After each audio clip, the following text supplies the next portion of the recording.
Bwana Yesu asifiwe sana. Mimi ni Paulo Bendela, askofu mkuu wa makanisa ya Ufunuo Tanzania. Nachukua nafasi hii kukukaribisha katika kipindi cha neno la Mungu ambacho sasa kitafanyika kuwa baraka katika maisha yako ndani ya dakika chache zinazokuja. Hebu acha Mungu akubariki katika usikivu wako. Tushirikiane mimi na wewe kupata baraka hizi za mkate wa kiroho kutoka katika nyumba ya Roho Mtakatifu. Mungu akubariki sana. Alishuka mwezi wa 6 akamwambia Mariam, utachukua mimba kwa uwezo wa Roho Mtakatifu. Ilikuwa mwezi wa 6. Akamwambia utachukua nini? Kwa uwezo. You must know that. Alafu malaika alishuka kumwambia Mariamu, na mimi leo kwa uvuvio wa Roho Mtakatifu, nenda ukafanikiwe kwa uwezo wa Roho Mtakatifu katika jina la Yesu. Nenda kafanikiwe. Malaika alishuka kuleta habari njema. Akaambia utachukua mimba kwa uwezo wa Mtakatifu. Baada ya kuwa Yesu amezaliwa tu, Mungu ndio wa kwanza kumuona Yesu atazaliwa. December. Ndio wa kwanza kumuona kwamba mwanangu amezaliwa. Mungu ndiye wa kwanza kukuona wewe umezaliwa duniani. Wa pili ni adui yako Shetani, naye alimuona Yesu. Kulikuwa na dini wanasali dua huko, wanaomba, makuhani walikuwepo, maaskofu walikuwepo, lakini hawakugundua kwamba Yesu amezaliwa kule. Ila Herode alimuona. Wapiga ramuri mamajusi walimuona Yesu amezaliwa, wakamfuatilia kumuua. Yaani uelewe, ulipozaliwa tu adui yako alikuona. Ila watu wazuri hawana shida na wewe. Adui yako alielewa utakuwa nani in this world. Adui yako alikuona wewe. Yaani unazaliwa tu adui akakuona. Yule tumzuie asisome. Aishie la 7, mwingine aishie la 3, mwingine la 4. Tumzuie asisome. Wanajimu, wasihiri ndio waliosema tumeona nyota. Nani kuhani? Nani askofu? Nani nabii aliyeona ile nyota ya Yesu? Walioifuata ile nyota watu wabaya wakasema tukimwona tu tutakwenda kumwambia Herode aje amuue. Wakaondoka. Wametuma. Ulipozaliwa kuna watu wapelelezi wanafuatilia maisha yako. Ulipoajiliwa tu kuna watu. Ulipoandikisha kuchukua fomu kwamba unataka kugombea udiwani, ubunge, na kuna watu walikuwa na kuochi. Ulipoanza kuimba tu kwa mara ya kwanza, Baba Uluwela, Baba wewe unastahili. Wanakuangalia. Kuna watu wanakuangalia, hawafurahishwi.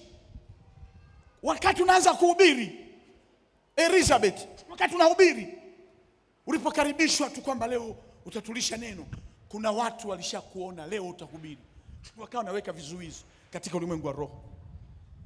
Ulipopata ajira, kuna watu hawataki hata hiyo nafasi ulionayo ukae. Hiyo afya tu hawataki. Kuwa na afya hawataki. Ulivyovaa hawataki. Wewe unajiona kabisa nimevaa, mbona nimependeza? Ni wewe ndio unaifurahia, lakini kuna mtu akiangalia anasema, yaani kuna mtu akiona sitting room yako ulikolala, jealous. Yesu anazaliwa, Herode anawatuma mamajusi, fuatilieni, nasikia kuna mtu amezaliwa. Wewe unataka kuniambia hakuna wanaokufuatilia siku ya kuzaliwa kwako? Ungekuwa hufuatiliwi, usingekuwa hizo level ulizonazo. I'm telling you the truth from the bottom of my heart. There is a people are watching you. Kuna watu wanakuangalia. Jamani, nakueleza kitu, ni roho wa Mungu, sio akili yangu. Kuna watu siku umezaliwa wamekukwamisha. Unajitahidi wewe ukitoka usaidie ndugu zako, wazazi wako, na wewe angalau familia yako iheshimike. Kuna watu wanakuangalia. Unataka kufanya nini? Kuna mtu amenunua kiwanja. Huyo sio Freemason kweli huyo? Sio jambazi huyo? Sio mchawi huyo? Niache. Jamani, siku Yesu anazaliwa, walioanza kupeleleza mtoto ana miaka, hana hata mwaka, hana hata mwezi, lakini watu wanamfuatilia kwenda kumuua. Malaika akamtokea akamwambia, mchukue mwanao na mamake kawafiche huko. Bado hajaridhika Herode, akaambia wale wote waliozaliwa hiyo tarehe, kill them, kuua. Wakauawa. Ndio maana siku ya Krismasi, tarehe ya kuzaliwa kwa Yesu, tunamsherehekea mtu mmoja tu. Wale waliozaliwa mwezi mmoja wote waliuawa katika taifa la Israeli. Wale wote ambao wewe umezaliwa katika siku ya baraka zako, watu walishauawa, wamebakiza wewe tu. Let me tell you the truth. Nataka kukwambia, wale wote waliokuwa wanakuwinda, ninawachapa giza, hawatakuona katika jina la Yesu aliye hai, hawatakuona katika jina la Yesu. Maneno haya yanaumba. Nakwambia wewe una matatizo unayopitia, unahisi kwamba ni wewe mwenyewe peke yako unapitia matatizo hayo. Kwa nini huolewi? Kwa nini huoi? Kwa nini hujajenga nyumba? Kwa nini unadaiwa kodi? Unawaza, usifikiri kwamba ni wewe peke yako. You are not alone. Kuna watu, the people wanasuffer. They are suffering. Wanapitia ugumu. Na kueleza kwamba neno linafanyika ukitamkiwa tu. Wewe nakuona utakuwa mwehu wewe nakuona utakuwa kichaa wewe nakuona utakuwa Kuna mtu mmoja aliniambia hivi nikiwa mdogo, akaniambia, Bendela, utakwenda kuwa mhubiri mkubwa sana. Nikapenda yale maneno. Katika kitabu cha Mwanzo Mungu anasema, in the beginning God created the heavens and the earth. Hapo mwanzo Mungu aliumba mbingu na nchi kwa neno lake. Hakuna nguzo. Wewe unawaza, mimi mamangu hajaniachia urithi. Mungu aliumba mbingu na nchi kwa neno lake, pasina nguzo. Kuna bahari, kuna hii jua hili halijashikiliwa na kitu, mwezi hujashikiliwa na kitu. Wewe unaweza kuruka juu ukafikiri kwamba ndio unakwenda juu, kumbe unateremka kwa mfumo wa sayansi. Hakuna chochote unachokiona ambacho hakikufanyika kwa neno. Yaani kuna watu wanakufa kwa neno na kuna watu wanapata afya kwa neno. Ndio maana katika kitabu cha John chapter 1 verse 1 anasema, in the beginning was the word and the word was with God and the word was God. He was in the beginning with God. All things were made through him. Without him nothing was made that was made. In him was life, and the life was the light of man. And the light shines in the darkness, and the darkness could not comprehend it. Giza halikuiweza ile nuru. Moyoni mwako sikia kwamba umaskini hautaniweza. Pokea hiyo nafasi ya heshima katika jina la Yesu Kristo hai. Wewe niangalie tu, mimi nakwambia hivi, umaskini hautaweza, hautashindana na wewe ukafanikiwa. Utapita katikati ya umaskini na utasurvive.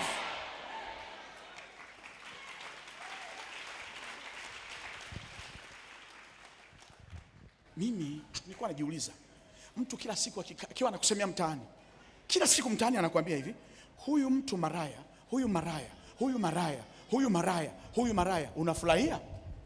Utaenjoy kweli mtu anakusemea umaraya wakati umetembea na tu wanaume tuwili tu? Utafurahia?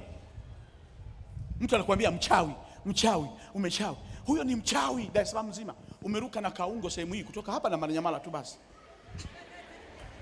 Hujaruka kwenda kokote, lakini wamekutangaza. So mwisho utaongeza kuruka nini? Ulikuwa unataka kwamba niruke kutoka hapa niende pale Mwananyamala, basi niache. Sasa wasa, huyo mchawi mshiriki, utaongeza, utatoka hapo nenda Kigoma tena. Unaenda Sumbawanga kukutana na wenzako, mnatengeneza kikao, mwisho unakuwa mchawi kongi. Kila saa mtu anakuambia utafanikiwa, utafanikiwa. Hebu sikiliza hili neno. Wewe unayenitazama, utafanikiwa. Utafanikiwa. Utafanikiwa. Utafanikiwa. Utafanikiwa. Utafanikiwa. Nyie mnaniboa nyie. Nyinyi hamtaki kufanikiwa. Nasema utafanikiwa. Nyinyi sitaki kuzungumza na ninyi. Nyinyi hapa mtafanikiwa. Na hapa naona bado mnafikiria sana. Hapa je? Mtafanikiwa. Na hapa mtafanikiwa. Na hapa vipi? Mnanitia moyo, mtafanikiwa. Pokea hiyo mafanikio katika jina la Yesu aliye hai. Yaani kule kureceive, kupokea, usije ukawa nafikiria kwamba Msenga asema nikichangamka mimi sijazoea. Maana leo ni mara yangu ya kwanza. Mimi Muislamu, sijazoea kusema amina. Acha. Hivyo nataka kuniambia jua haliongei? Likifanya hivi tu linasema shikamoo Mungu. Marahaba. Mwezi ukiwasha tu mwezi hivi, shikamoo Mungu. Vitu vyote vinaongea. Usitake vizungumze kama wewe binadamu, kila kitu kinaongea. Hujai kuona hata mti ukipanda, unapandwa alafu unashangaa unafanya shikamoo Mungu. Linachanua hivi, linapendeza. Mwezi wa 6 malaika alishuafu, ni mwezi mepesi. Ni mwezi wa kukutana na malaika, kukwambia vitu ambavyo baba yako hakukuachia. Anaibuka tu bendera from nowhere, so kabila lako la nini, anakuambia unakwenda kufanikiwa, whether hutaki, by force by power, lazima unafanikiwa. Wewe ni nani unataka kukata tamaa? Haya, kwenu kuna mzazi alikuwa na cheo kama hicho babako. Sasa wewe anzisha mwenyewe. Huyu babake hakuwa na hicho cheo ulicho nacho, mbona umepata? Yaani usitaki kusema sijui nitafanikiwa. Unafanikiwa tu.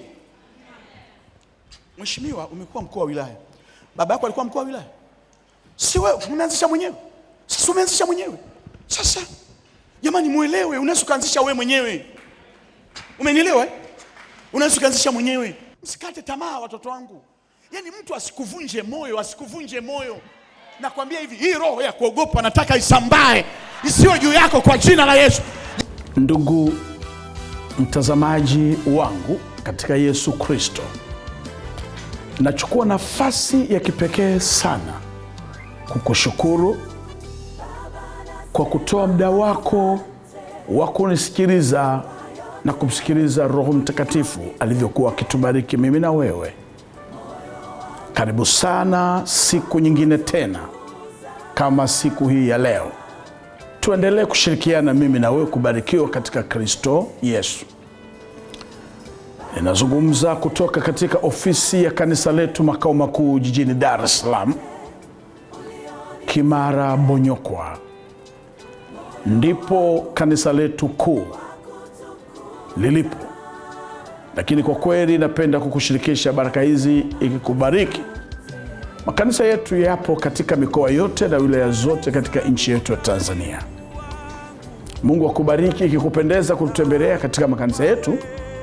Kokote utakakokuwa unatamani kupata mafundisho ya kanisa letu, unaweza kuuliza Kanisa la Ufunuo. Mahala popote lilipo utapata maelekezo. Lakini hapo chini kwenye skrini yako unaweza kuona namba za simu zikitembea. Unaweza kupiga simu. Ukipiga simu utapewa maelekezo kwa namna ipi unaweza kufika katika kanisa letu la Ufunuo. Mungu wa mbinguni akubariki sana. Asante sana.